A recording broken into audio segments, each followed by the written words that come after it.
extra mile. I turned it off. Yeah. Did a reset, turned it back on. I still got a good reading. Did you? So I'm going to turn it off. I turned it off. We reset it. We still got a good reading. Nice. So Yeah, I I want changed from 7.4. Was that part of your question, Matthew? Yeah, I actually turned it off without telling you. Yeah. I was going to see if you were lying to me or not. Oh. I was just testing the thing. Don't worry, Brent. I'll edit that. Yeah. But I told him, I'm going to go ahead and turn it off. Yeah. We're going to see if it still gives us a good reading. We turned it completely off. Turned it back on. We got the 510. They were still communicating, and we got the good reading still. Nice. That's what I wanted to know. Is that what you're asking? Yeah.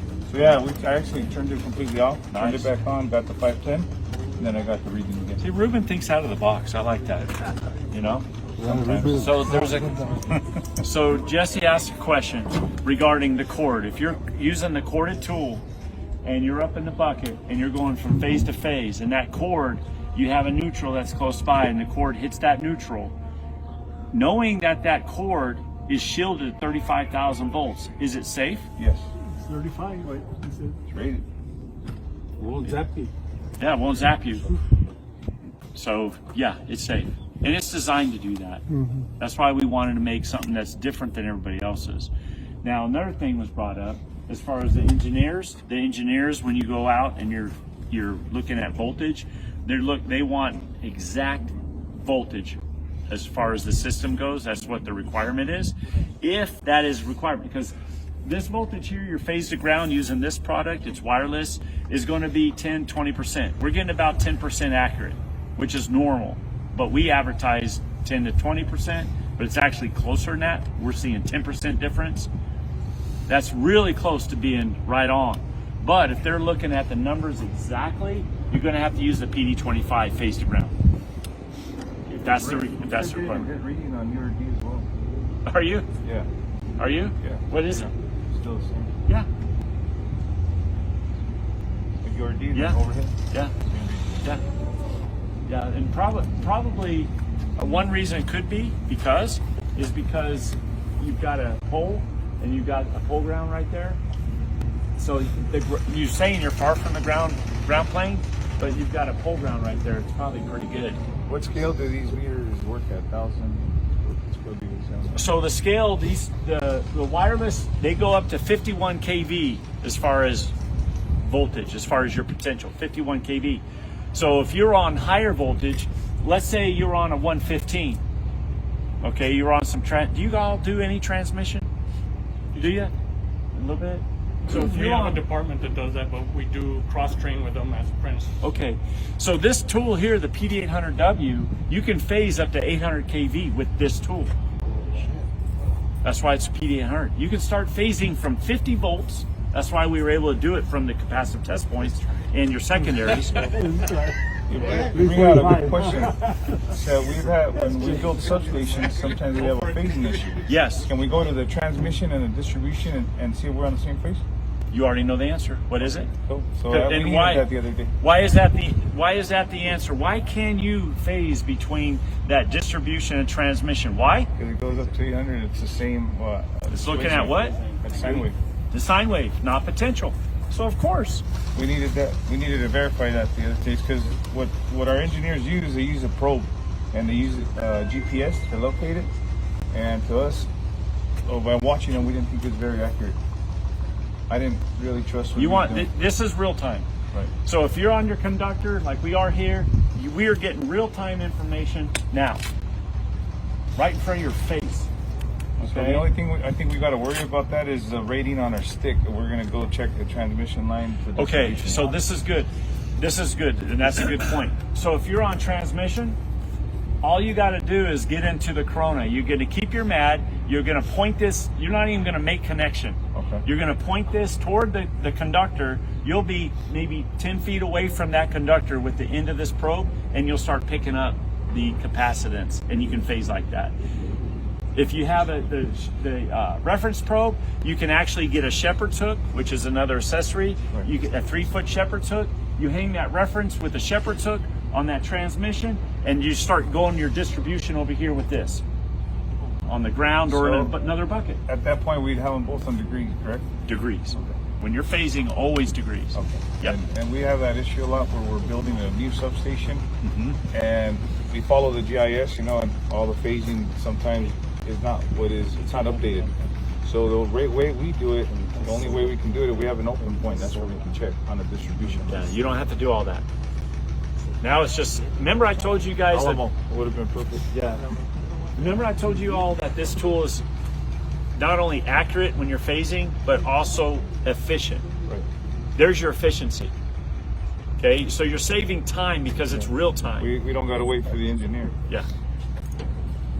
Yeah. So I told you guys this tool's good. Huh? Just don't know Just take off capabilities. just take off covers. The cover. Make a whole lot of difference. Yeah. Oh yeah. But yeah, so you can phase off of capacitive test points, 50 volts. You can phase a receptacle in this building, and you can phase it to here. All right. Now here's what, man. Okay, here's a new thing. I'm going to give you guys a new thing that I haven't told you guys about. Ready to take it to another level? All right. So we have what is called the phasing ranger. All right. The phasing ranger is just a little black box, and it needs to have its own dedicated phone line, and you can put up to 5 phone lines in that little black box. Okay, so hold on. So you can set it in this building, you can set it at a substation, whatever you want to do. And what you do is you calibrate a one-time calibration to when you're on your A phase, your tool reads 0. If it reads 0, you're done calibrating. The other phases fall in suit. Done. It's really easy and quick. Now what we're going to do is that phasing ranger, the base station, the black box, you're going to forget it even exists. You don't even have to worry about it the rest of your life, your career. What you're going to need is you're going to need your cell phone. You're going to need your phone number to that little black box. Then you're going to take your PD800W, your cell phone, your bucket truck, whatever. You're going to go out to Timbuktu, Texas, somewhere on your grid, as far as you want to go, as long as you have cell service. Okay? If you have cell service, you're going to also take the little white box with you, and that's called the field unit, phasing ranger field unit.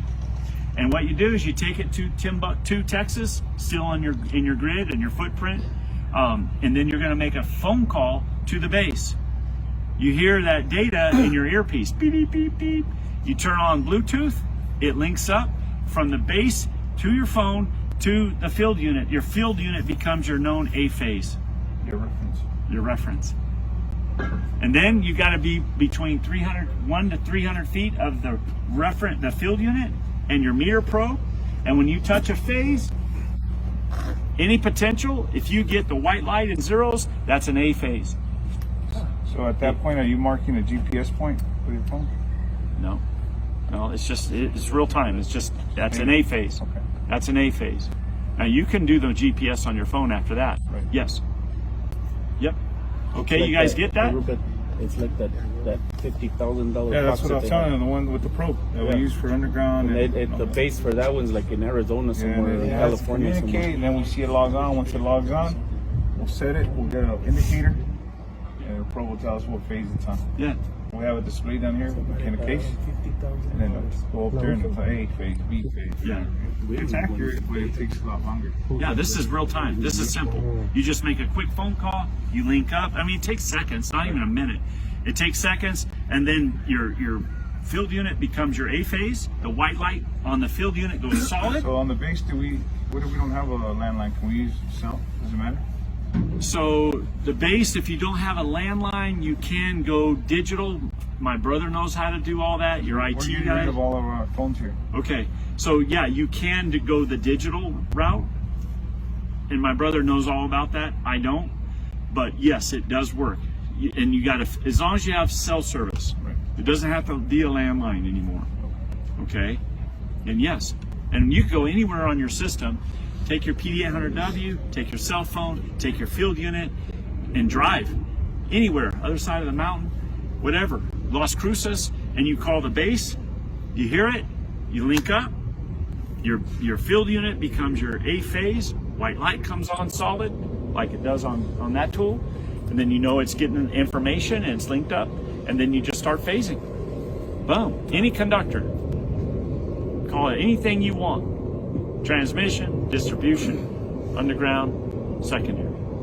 Because it's looking at the phasing.